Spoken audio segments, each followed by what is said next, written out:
ਦੇਖਣ ਨੂੰ ਆਇਆ ਕਿ ਸਿੱਖੀ ਨੂੰ ਲੈ ਕੇ ਜਜ਼ਬਾ ਜਾਂ ਸਿਰ ਤੇ ਦਸਤਾਰਾਂ ਜਿਹੜੀਆਂ ਦਿਖ ਰਹੀਆਂ ਨੇ। ਸਰਦਾਰ ਅਵਤਾਰ ਸਿੰਘ ਕਿਵੇਂ ਦੇਖਦੇ ਹੋ ਕਿ ਅਨੰਦਪੁਰ ਸਾਹਿਬ ਵਾਪਸੀ ਹੋ ਰਹੀ ਹੈ ਜਾਂ ਕਿਤੇ ਨਾ ਕਿਤੇ ਭਾਈ ਸੰਦੀਪ ਸਿੰਘ ਸਿੱਧੂ ਵੱਲੋਂ ਜਾਂ ਉਸ ਤੋਂ ਬਾਅਦ ਭਾਈ ਅੰਮ੍ਰਿਤਪਾਲ ਸਿੰਘ ਹੋਣਾ ਵੱਲੋਂ ਨੌਜਵਾਨਾਂ ਦੇ ਅੰਦਰ ਜਿਹੜੀ ਇੱਕ ਚਿਣਕ ਜਗਾਈ ਗਈ ਵੀ ਦੁਪਹਿਰ ਦਾ ਐਡਾ ਵੱਡਾ ਦੁਖਾਂਤ ਸ਼ਾਮ ਨੂੰ ਭੁੱਲ ਜਾਂਦੇ ਆ ਸਿੰਘ ਜੀ। ਤੁਸੀਂ ਜਿਗਰਾ ਦੇਖੋ ਕੌਮ ਦਾ ਵੀ 35000 ਬੰਦੇ ਦੀ ਲਾਸ਼ ਤੁਹਾਡੇ ਸਾਹਮਣੇ ਪਈ ਹੋਵੇ ਔਰ ਉਹਨਾਂ ਦਾ ਸੰਸਕਾਰ ਕਰਕੇ ਤੁਸੀਂ ਹਟੇ ਹੋਵੋ ਪਤਾ ਨਹੀਂ ਸਾਰਿਆਂ ਦਾ ਹੋਇਆ ਵੀ ਇੱਕ ਦਿਨ ਚ ਕਿ ਨਹੀਂ ਨਾ ਵੀ ਇੰਨੀ ਤਾਂ ਕੌਮ ਹੈ ਨਹੀਂ ਸੀ ਨਾ ਵੀ ਸ਼ਾਮ ਨੂੰ ਅਰਦਾਸ ਕਰ ਰਹੇ ਵੀ ਤਤ ਖਾਲਸਾ ਰਹਿ ਗਏ ਵੀ ਉਹ ਸਾਰਾ ਸੰਕਟ ਭੁੱਲ ਗਏ ਹੋਏ ਵੀ ਸਾਡੇ ਨਾਲ ਕੁਝ ਵਾਪਰ ਕੇ ਵੀ ਹਟਿਆ। ਸੋ ਇਹ ਜਜ਼ਬਾ ਇਹ ਜਿਗਰਾ ਇਹ ਇੱਕ ਤਰ੍ਹਾਂ ਨਾਲ ਇਹ ਜਿਹੜੀ ਮੋਰਲ ਸਪੋਰਟ ਆ ਇਹ ਗੁਰੂ ਤੋਂ ਬਿਨਾਂ ਨਹੀਂ ਆ ਸਕਦੀ। ਨਵੀਂ ਸੰਸਦ ਦੇ ਉਦਘਾਟਨ ਨੂੰ ਲੈ ਕੇ ਜਿਹੜਾ ਹੈ ਵਿਰੋਧੀ ਧਿਰਾਂ ਵੱਲੋਂ ਪ੍ਰਧਾਨ ਮੰਤਰੀ ਨੂੰ ਘੇਰਿਆ ਜਾ ਰਿਹਾ ਹੈ ਕਿ ਰਾਸ਼ਟਰਪਤੀ ਨੂੰ ਉਹਦਾ ਉਦਘਾਟਨ ਕਰਨਾ ਚਾਹੀਦਾ ਪਰ ਪ੍ਰਧਾਨ ਮੰਤਰੀ ਉਹਨੇ ਆਪ ਜਿਸ ਤਰ੍ਹਾਂ ਉਹਦਾ ਕ੍ਰੈਡਿਟ ਲੈਣਾ ਚਾਹੁੰਦੇ ਆ ਜਾਂ ਉਹਨੂੰ ਇੱਕ ਪੋਲੀਟੀਕਲ ਈਵੈਂਟ ਬਣਾ ਕੇ ਇਹ ਤਾਂ ਮੇਰੇ ਖਿਆਲ ਜਦੋਂ ਇਹ ਆਵਾਜ਼ ਉੱਠੀ ਸੀ ਤਾਂ ਪ੍ਰਧਾਨ ਮੰਤਰੀ ਨੂੰ ਆਪ ਹੀ ਪਿੱਛੇ ਹੋ ਜਾਣਾ ਚਾਹੀਦਾ ਸੀ। ਕਿਤੇ ਨਾ ਕਿਤੇ ਇੱਕ ਹੋਰ ਧਰਨਾ ਆਪਾਂ ਗਈ ਕਿ ਉੱਭਰ ਰਿਹਾ ਹੈ ਤੇ ਓਟ ਆਸਰਾ ਜਿਹੜਾ ਹੈ ਦੁਬਾਰਾ ਗੁਰੂ ਘਰ ਦਾ ਲੈਣ ਦੇ ਲਈ ਜਿਹੜਾ ਕੁਝ ਲੋਕ ਪਹੁੰਚੇ ਨੇ।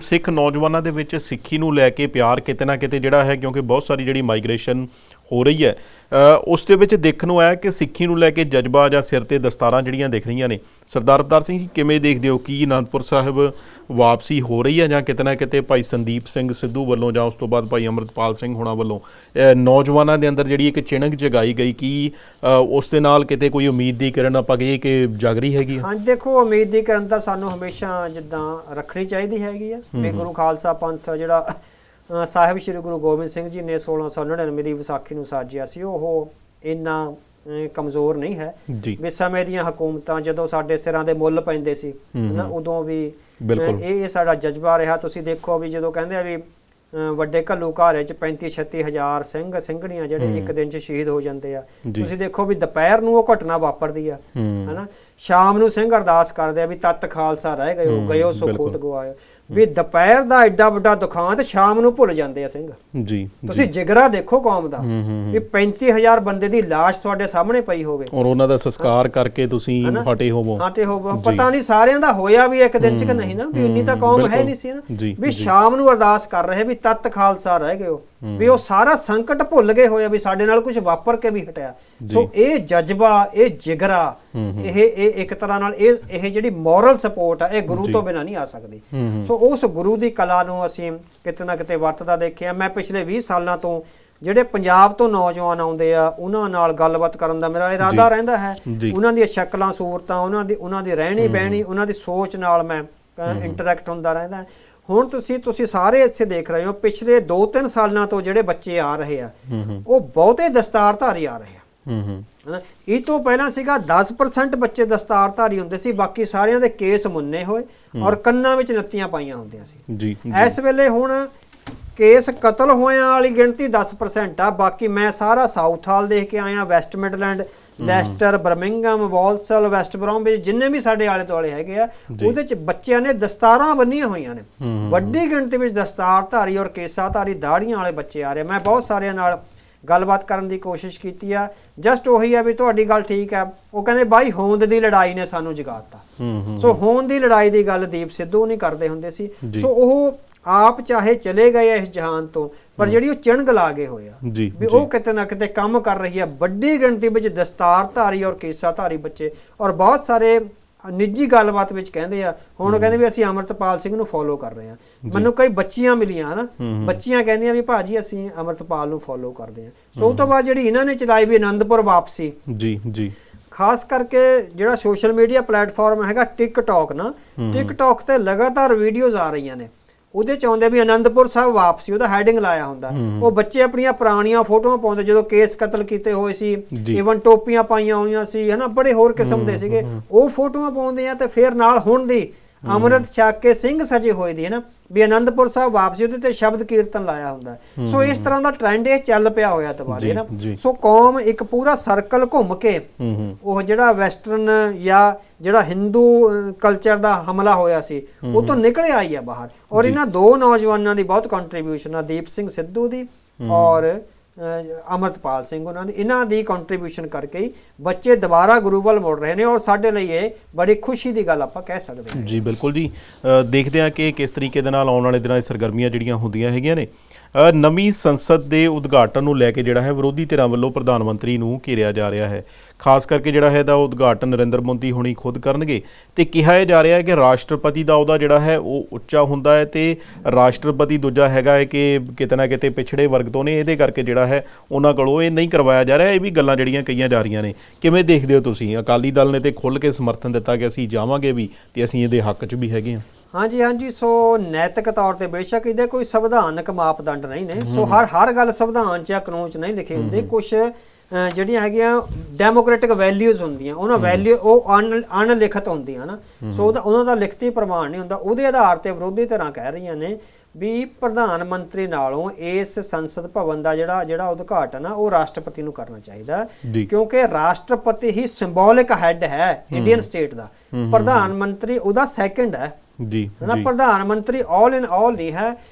ਜਦੋਂ ਸੰਸਦ ਭਵਨ ਵਿੱਚ ਉਹ ਸਟਾਰਟ ਹੁੰਦਾ ਹੈ ਸੈਸ਼ਨ, ਤਾਂ ਰਾਸ਼ਟਰਪਤੀ ਉਹਦਾ ਭਾਸ਼ਣ ਹੁੰਦਾ, ਪਹਿਲਾ ਭਾਸ਼ਣ ਰਾਸ਼ਟਰਪਤੀ ਦਾ ਹੁੰਦਾ, ਉਹ ਤੋਂ ਬਾਅਦ ਰਸਮੀ ਉਦਘਾਟਨ ਹੁੰਦਾ। ਉਹ ਰਸਮੀ ਉਦਘਾਟਨ ਕਰਦੇ ਹੈਗੇ ਆ। ਕੋਈ ਵੀ ਕਾਨੂੰਨ ਬਣਦਾ ਜਿੰਨਾ ਮਰਜ਼ੀ ਬਣ ਜਾਵੇ, ਜਦੋਂ ਤੱਕ ਰਾਸ਼ਟਰਪਤੀ ਦੇ ਸਾਈਨ ਨਹੀਂ ਹੁੰਦੇ ਉਹ ਕਾਨੂੰਨ ਨਹੀਂ ਬਣਦਾ ਨਾ।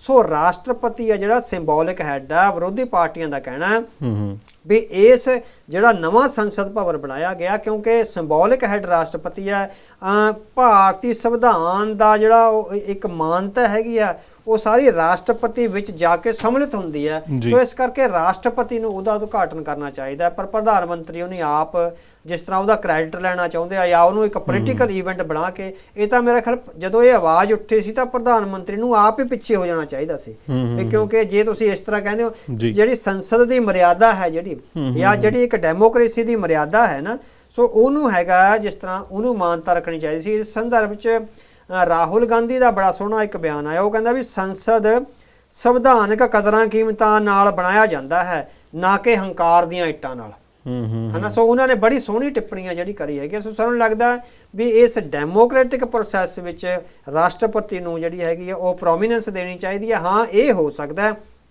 ਵੀ ਉਹ ਪਛੜੇ ਵਰਗ ਤੋਂ ਨੇ, ਉਹ ਜਿਹੜਾ ਇੱਕ ਤਰ੍ਹਾਂ ਨਾਲ ਜਿਹੜਾ ਅਪਰ ਕਾਸਟ ਹਿੰਦੂ ਆ ਉਹ ਨਹੀਂ ਚਾਹੁੰਦਾ ਵੀ ਜਿਹੜਾ ਪਛੜੇ ਵਰਗ ਤੋਂ ਜਾਂ ਦਲਿਤ ਭਾਈਚਾਰੇ ਤੋਂ ਕੋਈ ਜਿਹੜੇ ਬੰਦੇ ਆਉਂਦੇ ਨੇ ਉਹ ਸਾਡੇ ਉਸ ਜਿਹੜਾ ਕੇਂਦਰੀ ਸਥਾਨ ਆ ਉਹਦਾ ਉਦਘਾਟਨ ਕਰ। ਪਰ ਉਹਦੇ 'ਚ ਆਪਾਂ ਦੇਖਿਆ ਸੀ ਜਦੋਂ ਨੀਂਹ ਪੱਥਰ ਵੀ ਰੱਖਿਆ ਗਿਆ ਸੀ ਉਹ ਹਿੰਦੂ ਰੋਹ ਰੀਤਾਂ ਦੇ ਮੁਤਾਬਕ ਰੱਖਿਆ ਗਿਆ ਸੀ।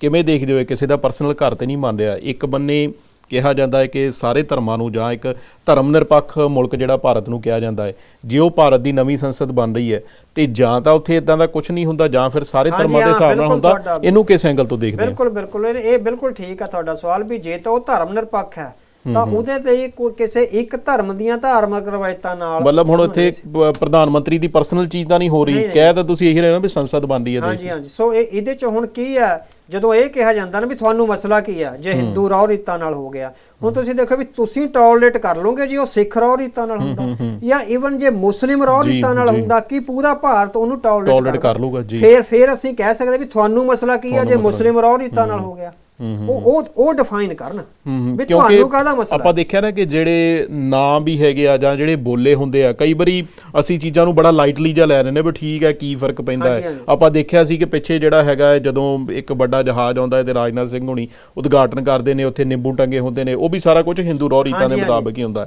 ਮਤਲਬ ਇਸ ਤਰੀਕੇ ਦੀਆਂ ਜਿਹੜੀਆਂ ਘਟਨਾਵਾਂ ਹੋਣੀਆਂ ਜਾਂ ਜਿਹੜੇ ਨਾਮ ਦਿੱਤੇ ਜਾਂਦੇ ਨੇ ਉਹ ਵੀ ਆਪਾਂ ਦੇਖਿਆ ਕਿ ਚਾਹੇ ਉਹ ਤੇਜਸ ਹੋਵੇ, ਹੁਣ ਜਹਾਜ਼ ਸਾਰੇ ਉਹ ਉਸੇ ਤਰੀਕੇ ਨਾਲ ਦਿੱਤੇ ਜਾਂਦੇ ਨੇ। ਹਿੰਦੂ ਮੈਥੋਲੋਜੀ ਚੋਂ ਆਉਂਦੇ ਆ। ਕਿਸੇ ਜਹਾਜ਼ ਦਾ ਨਾਂ ਬਾਬਾ ਬੰਦਾ ਸਿੰਘ ਬਹਾਦਰ ਦੇ ਨਾਂ ਤੇ ਨਹੀਂ, ਕਿਸੇ ਜਹਾਜ਼ ਦਾ ਨਾਂ ਭਾਈ ਬਘੇਲ ਸਿੰਘ ਦੇ ਨਾਂ ਤੇ ਨਹੀਂ, ਹੈ ਨਾ। ਸੋ ਸ਼ਾਮ ਸਿੰਘ ਅਟਾਰੀ ਵਾਲਾ ਦੇ ਨਾਂ ਤੇ ਨਹੀਂ, ਮਤਲਬ ਕਿ ਸਾਡੇ ਹਰੀ ਸਿੰਘ ਨਲੂਆ ਦੇ ਨਾਂ ਤੇ ਨਹੀਂ, ਸਾਰੇ ਹਿੰਦੂ ਮੈਥੋਲੋਜੀ ਚ ਆ ਰਹੇ। ਸੋ ਇੱਕ ਧਰਮ ਦੇ ਹੀ ਕਿਉਂ, ਫਿਰ ਸਾਰਿਆਂ ਦੇ ਕਰੋ। ਕੁਝ ਮੁਸਲਿਮ ਧਰਮ ਦੇ ਰੱਖੋ ਕੁਝ ਮਾਨਤਾਵਾਂ, ਕੁਝ ਸਿੱਖਾਂ ਦੀਆਂ ਰੱਖੋ, ਕੁਝ ਹਿੰਦੂਆਂ ਦੀਆਂ ਜਾਂ ਕੁਝ ਹੋਰ ਲੋਕਾਂ ਦੀਆਂ। ਸੋ ਉਹਦੇ ਚ ਪਤਾ ਲੱਗੇ ਵੀ ਇਹ ਵੱਖਰੇ ਵੱਖਰੇ ਫੁੱਲ ਨੇ, ਐਕਚੁਅਲ ਡੈਮੋਕ੍ਰੈਟਿਕ ਆ। ਸੋ ਕਿਹਾ ਜਾਂਦਾ ਵੀ ਤੁਹਾਨੂੰ ਉਹ ਤੋਂ ਅਲਰਜੀ ਕੀ ਆ। ਹੁਣ ਤੁਸੀਂ ਇਹ ਦੇਖੋ ਵੀ ਤੁਹਾਨੂੰ ਬਹੁ ਗਿਣਤੀ ਨੂੰ ਕੀ ਅਲਰਜੀ ਆ ਜੇ ਸਿੱਖ ਧਰਮ ਦੀਆਂ ਰਵਾਇਤਾਂ ਨਾਲ ਹੋ ਜੇ, ਜਾਂ ਈਵਨ ਸਿੱਖਾਂ ਨਾਲ ਤਾਂ ਫਿਰ ਤੁਸੀਂ ਮਾੜਾ ਮੋਟਾ ਮੜਿਕ ਲੈਂਦੇ ਹੋ, ਜੇ ਮੁਸਲਿਮ ਧਰਮ ਦੀਆਂ ਰਵਾਇਤਾਂ ਨਾਲ ਹੋ ਜੇ ਨਾ। ਸੋ ਇਹ ਬੜੀਆਂ ਜਿਹੜੀਆਂ ਕੰਪਲਿਕੇਟਡ ਸਿਚੁਏਸ਼ਨਸ ਆ।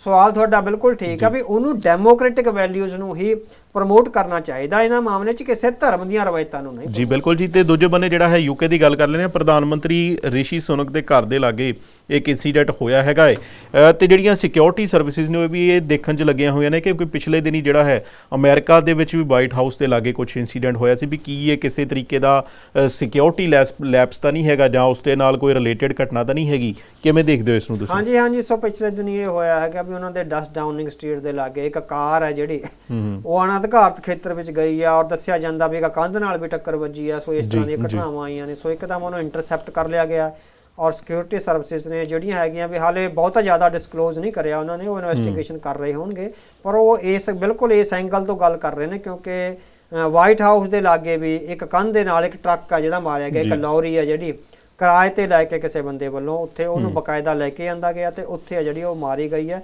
ਸੋ ਇਹ ਦੇਖ ਰਹੇ ਆ ਵੀ ਕਿਤੇ ਦੋਵਾਂ ਇੰਸੀਡੈਂਟਸ ਵਿੱਚ ਕੋਈ ਸਮਾਨਤਾ ਜਾਂ ਦੋਹਾਂ ਦੇ ਇੱਕ ਦੂਜੇ ਨਾਲ ਰਿਲੇਸ਼ਨ ਤਾਂ ਨਹੀਂ ਹੈਗਾ। ਸੋ ਹਾਈ ਸਿਕਿਉਰਿਟੀ ਜ਼ੋਨ ਹੈ, ਪਾਰਲੀਮੈਂਟ ਹਾਊਸ ਵੀ ਸਾਰਾ ਜਿਹੜਾ ਵੈਸਟਮਿਨਿਸਟਰ ਐਬੇ ਹੈਗਾ ਉਹ ਸਾਰਾ ਇਲਾਕਾ ਹੀ ਹਾਈ ਸਿਕਿਉਰਿਟੀ ਜ਼ੋਨ ਹੈ, ਡਾਊਨਿੰਗ ਸਟਰੀਟ ਵੀ ਹਾਈ ਸਿਕਿਉਰਿਟੀ ਜ਼ੋਨ ਹੈਗੀ। ਸੋ ਉੱਥੇ ਬਹੁਤ ਘੱਟ ਇਸ ਤਰ੍ਹਾਂ ਦੇ ਚਾਂਸਸ ਹੁੰਦੇ ਆ, ਪਰ ਫਿਰ ਵੀ ਜਿਹੜੇ ਇਹ ਸਪੋਰੈਡਿਕ ਜਾਂ ਕੋਈ ਆਈਸੋਲੇਟਡ ਇੰਸੀਡੈਂਟ ਹੁੰਦਾ ਉਹਨੂੰ ਉਹ ਬੜੇ ਸੀਰੀਅਸਲੀ ਲੈਂਦੇ ਆ। ਸੋ ਅਗਲੇ ਦਿਨਾਂ ਦੌਰਾਨ ਆ ਜਿਹੜੀ ਸਾਰੀ ਰਿਪੋਰਟ ਆ ਉਹ ਸਾਹਮਣੇ ਆਏ ਕਿ ਹਾਂ ਇੱਕ ਇੰਸੀਡੈਂਟ ਹੋਇਆ, ਇੱਕ ਕਾਰ ਨੂੰ ਉਹਨਾਂ ਨੇ ਇੰਟਰਸੈਪਟ ਕਰਿਆ, ਉਹਨੂੰ ਡਿਟੇਨ ਕਰਿਆ ਗਿਆ ਹੈ। ਸੋ ਹਾਲੇ ਉਹ ਬਹੁਤ ਜ਼ਿਆਦਾ ਜਿਹੜੀ ਇਨਫੋਰਮੇਸ਼ਨ ਨਹੀਂ ਦੇ ਰਹੇ, ਉਹ ਆਪਣੀ ਪ੍ਰੋਸੈਸ ਵਿੱਚ ਨੇ। ਸੋ ਅਗਲੇ ਦਿਨਾਂ ਦੌਰਾਨ ਉਹਦਾ ਹੋਏਗਾ ਇਹ ਇੰਸੀਡੈਂਟ ਰਜਿਸਟਰ ਹੋਇਆ। ਜੀ ਬਿਲਕੁਲ ਜੀ।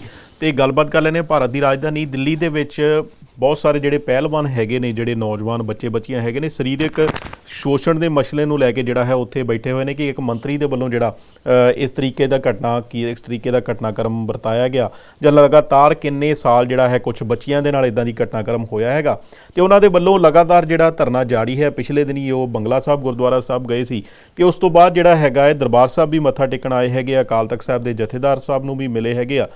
ਕੀ ਕਹੋਗੇ ਸਰਦਾਰ ਅਵਤਾਰ ਸਿੰਘ ਜੀ, ਕਿਤੇ ਨਾ ਕਿਤੇ ਇੱਕ ਹੋਰ ਧਰਨਾ ਆਪਾਂ ਗਏ ਕਿ ਉੱਭਰ ਰਿਹਾ ਹੈ ਤੇ ਓਟ ਆਸਰਾ ਜਿਹੜਾ ਹੈ ਦੁਬਾਰਾ ਗੁਰੂ ਘਰ ਦਾ ਲੈਣ ਦੇ ਲਈ ਜਿਹੜਾ ਕੁਝ ਲੋਕ ਪਹੁੰਚੇ ਨੇ? ਦੇਖੋ, ਜੇ ਭਾਰਤ ਵਿੱਚ ਕਿਸੇ ਨੇ ਸੰਘਰਸ਼ ਲੜਨਾ ਹੈ ਉਹਦੀ ਜਿਹੜੀ ਆਪਾਂ ਕਹਿ ਸਕਦੇ ਵੀ ਸੇਧ ਔਰ ਉਹਦੀ ਜਿਹੜੀ ਨੈਤਿਕ ਅਗਵਾਈ ਹੈ ਉਹ ਤਾਂ ਸਿੱਖ ਧਰਮ ਤੋਂ ਹੀ ਮਿਲਦੀ ਹੈ। ਸੋ ਕਿਉਂਕਿ ਸਿੱਖ ਧਰਮ ਨੇ 5 ਜਿਹੜੀਆਂ ਸਦੀਆਂ ਤੱਕ ਜੋ ਆਪਣਾ ਇੱਕ ਆਪਣਾ ਜੀਵਨ ਗੁਰਬਾਣੀ ਨਾਲ ਜੁੜ ਕੇ ਗੁਰਬਾਣੀ ਰਾਹੀਂ ਜਿਸ ਕਿਸਮ ਦਾ ਇੱਕ ਜੀਵਨ, ਇੱਕ ਇਨਸਾਨ ਦਾ ਜੀਵਨ ਜਿਹਨਾਂ ਉੱਚੀਆਂ ਬੁਲੰਦੀਆਂ ਤੇ ਲੈ ਕੇ ਆਂਦਾ ਹੈ ਔਰ ਉਹਨਾਂ ਉੱਚੀਆਂ ਬੁਲੰਦੀਆਂ ਵਾਲੇ ਜਿਹੜੇ ਸਿੱਖ ਜਾਂ ਸਿੰਘ ਪੈਦਾ ਹੋਏ ਉਹਨਾਂ ਨੇ ਮੁੜ ਕੇ ਜਿੰਨੀਆਂ ਕਿਰਦਾਰ ਨਾਲ ਜਿਹੜੇ ਸੰਘਰਸ਼ ਲੜੇ, ਜਿਸ ਤਰ੍ਹਾਂ ਆਪਣੀ ਅਣਖ ਗੈਰਤ ਔਰ ਆਪਣੀ ਮਾਂ ਧਰਤੀ ਨੂੰ ਬਚਾਉਣ ਲਈ ਆਪਣੀਆਂ ਜਾਨਾਂ ਤੱਕ ਵਾਰ ਦਿੱਤੀਆਂ, ਮਾਈਆਂ ਨੇ ਆਪਣੇ ਗਲਾਂ ਵਿੱਚ ਬੱਚਿਆਂ ਦੇ ਹਾਰ ਜਿਹੜੇ ਟੋਟੇ ਕਰਵਾ ਕੇ ਪਾ ਲਏ। ਸੋ ਇਸ ਕਿਸਮ ਦੀ ਅਣਖ ਗੈਰਤ ਔਰ ਜਿਹੜਾ ਹੈਗਾ ਵੀ ਇੱਕ ਨੈਤਿਕਤਾ ਵਾਲਾ ਸੰਘਰਸ਼ ਜਿਹਨੇ ਸਮੁੱਚੇ ਭਾਰਤ ਵਿੱਚ ਜੇ ਕਿਸੇ ਨੇ ਲੜਨਾ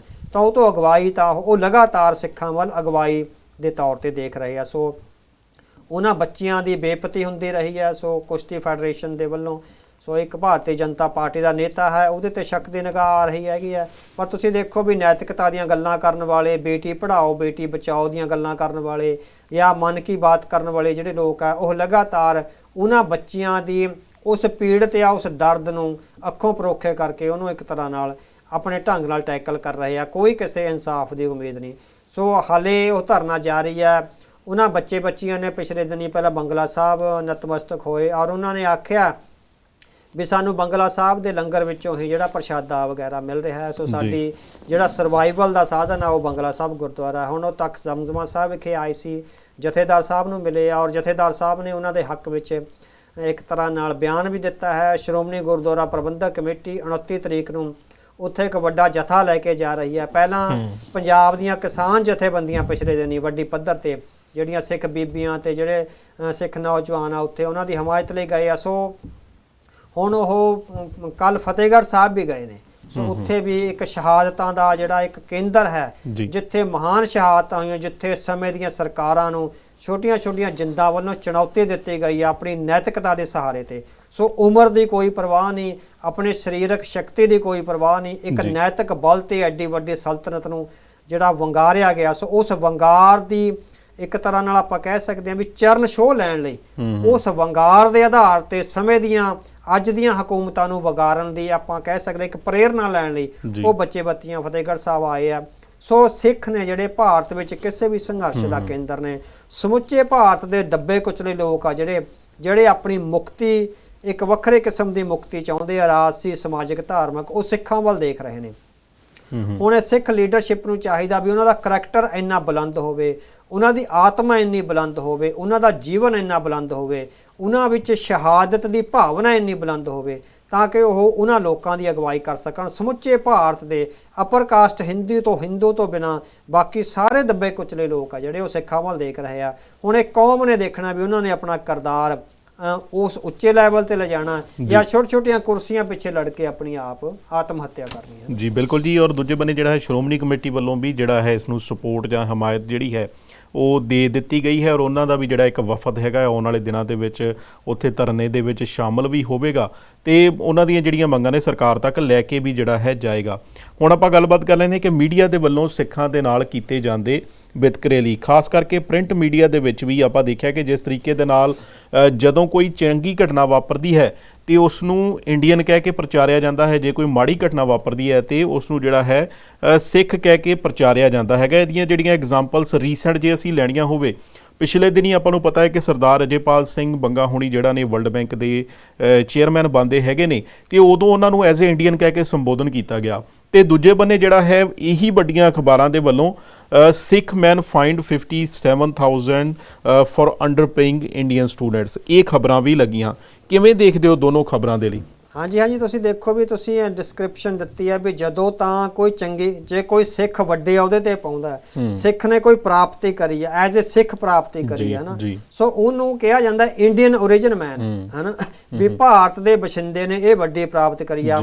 ਭਾਰਤ ਵਿੱਚ ਜੰਮਿਆ ਪਲਿਆ ਬੱਚਾ ਇੱਕ ਵੱਡੇ ਅਹੁਦੇ ਤੇ ਜਾਂ ਵਰਲਡ ਬੈਂਕ ਦੇ ਅਹੁਦੇ ਤੇ ਪਹੁੰਚ ਗਿਆ ਹਨਾ। ਸੋ ਉਹਨੂੰ ਇਹ ਨਹੀਂ ਕਿਹਾ ਜਾਂਦਾ ਵੀ ਇੱਕ ਸਿੱਖ ਨੌਜਵਾਨ ਨੇ, ਇੱਕ ਪੰਜਾਬ ਵਿੱਚ ਜੰਮੇ ਪਲੇ ਹੋਏ ਸਿੱਖ ਨੌਜਵਾਨ ਨੇ ਐਡਾ ਵੱਡਾ ਅਹੁਦਾ ਲੈ ਲਿਆ ਹੈਗਾ, ਐਜ਼ ਏ ਸਿੱਖ ਅਸੀਂ ਉਹਨੂੰ ਵਧਾਈ ਦਿੰਦੇ ਹੈਗੇ ਵੀ ਉਹਨੇ ਆਪਣੀ ਸਿੱਖ ਕੌਮ ਦਾ ਮਾਣ ਵਧਾਇਆ, ਉਦੋਂ ਉਹ ਇੰਡੀਅਨ ਕੌਮ ਦਾ ਹਿੱਸਾ ਹੋ ਜਾਂਦਾ ਹਨਾ। ਸੋ ਤੁਸੀਂ ਦੇਖੋ ਵੀ ਕਿੰਨੇ ਕੁ ਫਰਕ ਆ। ਹੁਣ ਆਇਆ ਜਿਹੜੀ ਤੁਸੀਂ ਖਬਰ ਆ ਇਹ ਦਾ ਟ੍ਰਿਬਿਊਨ ਵਿੱਚ ਛਪੀ ਆ।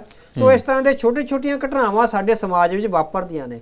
ਹਰ ਧਰਮ ਜਾਂ ਹਰ ਵਰਗ ਜਾਂ ਹਰ ਭਾਈਚਾਰੇ ਦੇ ਲੋਕ ਕਿਤੇ ਨਾ ਕਿਤੇ ਕਰਪਟ ਪ੍ਰੈਕਟਿਸਿਸ ਕਰਦੇ ਨੇ ਹਨਾ, ਵਪਾਰ ਵਿੱਚ ਇਹ ਮੰਨਣ ਚ ਬਿਲਕੁਲ ਹੋਏ ਨੇ। ਇਹ ਨਹੀਂ ਕਹਿ ਸਕਦੇ ਵੀ ਸਾਰੇ ਸਿੱਖ ਧਰਮ ਨਾਲ ਸੰਬੰਧਿਤ ਸਾਰੇ ਹੀ ਚੰਗੇ ਨੇ। ਸੋ ਸਿੱਖ ਧਰਮ ਨਾਲ ਸੰਬੰਧਿਤ ਅਸੀਂ ਇਹ ਕਹਿ ਸਕਦੇ ਹਾਂ, ਔਨ ਏਅਰ ਕਹਿੰਦੇ ਹਾਂ ਵੀ ਹਨਾ, ਵੀ ਉਹ ਬਹੁਤ ਸਾਰੀਆਂ ਗਲਤੀਆਂ ਕਰਦੇ ਆ ਹਨਾ। ਸੋ ਆਪਣੇ ਗੁਰੂਆਂ ਦੇ ਸੰਦੇਸ਼ ਤੋਂ ਉਹ ਕਿਤੇ ਨਾ ਕਿਤੇ ਟੁੱਟ ਜਾਂਦੇ ਆ, ਗਲਤੀਆਂ ਕਰਦੇ ਆ। ਸੋ ਉਹਨਾਂ ਦੀਆਂ ਗਲਤੀਆਂ ਦਾ ਮਤਲਬ ਇਹ ਨਹੀਂ ਵੀ ਉਹਨਾਂ ਨੂੰ ਇਸ ਤਰ੍ਹਾਂ ਹੈਡਲਾਈਨਸ ਵੀ ਸਿੱਖ ਮੈਨ ਫਾਈਂਡ, ਹੁਣ ਕਿਉਂ ਨਹੀਂ ਕਿਹਾ ਗਿਆ ਵੀ ਇੰਡੀਅਨ ਮੈਨ ਫਾਈਂਡ, ਵੀ ਇੰਡੀਅਨ ਮੈਨ ਨੇ ਇੱਕ ਆਪਣੇ ਜਿਹੜਾ EMPLOYE ਸੀ ਉਹਨੂੰ ਘੱਟ ਪੈਸੇ ਦਿੱਤੇ ਆ ਤੇ ਇੱਕ ਇੰਡੀਅਨ ਓਰੀਜਨ ਦੇ ਮੈਨ ਨੂੰ $57,000 ਆ ਜੁਰਮਾਨਾ ਹੋਇਆ। ਜਦੋਂ ਜੁਰਮਾਨਾ ਹੋਇਆ ਜਾਂ ਗਲਤੀ ਹੋਈ ਆ ਉਹ ਸਿੱਖ ਮੈਨ ਹੋ ਜਾਂਦਾ, ਜਦੋਂ ਕੋਈ ਪ੍ਰਾਪਤ ਕਰੀ ਆ ਤਾਂ ਉਹ ਇੰਡੀਅਨ ਓਰੀਜਨ ਦਾ ਮੈਨ ਹੋ ਜਾਂਦਾ। ਸੋ ਇਹ ਦਾ ਟ੍ਰਿਬਿਊਨ ਦੀ ਖਬਰ ਆ। ਹਾਲਾਂਕਿ ਆਪਾਂ ਹਾਲੇ ਵੀ ਪ੍ਰਿੰਟ ਮੀਡੀਆ ਨੂੰ ਇਹ ਮੰਨਦੇ ਹੈਗੇ ਆ ਵੀ ਉਹ ਬੈਲੈਂਸਡ ਰਿਪੋਰਟਿੰਗ ਕਰਦਾ ਹਨਾ। ਜਿਹੜਾ ਟੈਲੀਵਿਜ਼ਨ ਮੀਡੀਆ ਉਹ ਤਾਂ ਜਿਸ ਕਿਸਮ ਦੀ ਨਫ਼ਰਤ ਫੈਲਾ ਰਿਹਾ ਹਾਲੇ ਵੀ ਭਾਰਤ ਵਿੱਚ ਪ੍ਰਿੰਟ ਮੀਡੀਆ ਜ਼ਿੰਮੇਵਾਰੀ ਵਾਲੀ ਰਿਪੋਰਟਿੰਗ ਕਰ ਰਿਹਾ ਹੈ। ਪਰ ਇਹਦੇ ਬਾਵਜੂਦ ਵੀ ਕਈ ਜਿਹੜੇ ਜਾਂ ਸਬ ਐਡੀਟਰ ਜਾਂ ਐਡੀਟਰ ਨੇ ਉਹ ਖਬਰ ਕਰੀ ਹੈਗੀ ਆ। ਸੋ ਅਸੀਂ ਸਿੱਖ ਸੰਗਤਾਂ ਨੂੰ ਬੇਨਤੀ ਕਰਦੇ ਹਾਂ ਵੀ ਦਾ ਟ੍ਰਿਬਿਊਨ ਨੂੰ ਜਿਹੜੀਆਂ ਕੰਪਲੇਂਟਸ ਕਰੀਆਂ ਜਾਣ, ਉਹਨਾਂ ਨੂੰ ਈਮੇਲਸ ਕਰੀਆਂ ਜਾਣ, ਅਸੀਂ ਵੀ ਆਪਣੇ ਵੱਲੋਂ ਕਰਾਂਗੇ ਵੀ ਇਸ ਤਰ੍ਹਾਂ ਦੀ ਪੀੜੀ ਪੱਤਰਕਾਰੀ ਉਹ ਨਾ ਕਰਨ। ਸੋ ਸਿੱਖਾਂ ਦੀ ਗਲਤੀ ਤੇ ਉਹਨਾਂ ਨੂੰ ਐਜ਼ ਏ ਸਿੱਖ ਪੇਸ਼ ਕਰਿਆ ਜਾਂਦਾ ਹੈ, ਸਿੱਖਾਂ ਦੀ ਪ੍ਰਾਪਤੀ ਤੇ ਉਹਨਾਂ ਨੂੰ ਐਜ਼ ਏ ਇੰਡੀਅਨ ਪੇਸ਼ ਕਰਿਆ ਜਾਂਦਾ। ਸੋ ਇਹ ਜਿਹੜਾ ਇੱਕ ਤਰ੍ਹਾਂ ਨਾਲ ਆਪਾਂ ਕਹਿ ਸਕਦੇ ਹਾਂ ਵੀ ਕਾਣ ਹੈ ਅੱਖਾਂ ਦਾ, ਉਹ ਸਾਨੂੰ ਦੇਖਣ ਦੀ ਲੋੜ ਹੈ। ਉਹਨੂੰ ਬੈਲੈਂਸਡ ਹੋਣਾ ਚਾਹੀਦਾ, ਨਾ ਕਿ ਇਸ ਤਰ੍ਹਾਂ ਤੁਸੀਂ ਕਹਿ ਸਕਦੇ ਵੀ ਉਹਨੂੰ ਇੰਟੀਮੀਡੇਸ਼ਨ ਨਹੀਂ ਹੋਣੀ ਚਾਹੀਦੀ। ਜੀ ਬਿਲਕੁਲ ਜੀ। ਇਹ ਗੱਲਾਂ ਕਈ ਵਾਰੀ ਸਾਡੇ ਆਲੇ ਦੁਆਲੇ ਚੱਲਦੀਆਂ ਨੇ, ਸਾਨੂੰ ਛੋਟੀਆਂ ਜ਼ਰੂਰ ਲੱਗਦੀਆਂ ਹੋਣਗੀਆਂ ਪਰ ਇਹਨਾਂ ਦਾ ਜਿਹੜਾ ਲੌਂਗ ਟਰਮ ਦੇ ਵਿੱਚ ਜਿਹੜਾ ਇਫੈਕਟ ਹੈ ਉਹ ਕਈ ਵਾਰੀ ਸਾਡੇ ਸਾਹਮਣੇ ਨਹੀਂ ਹੁੰਦਾ।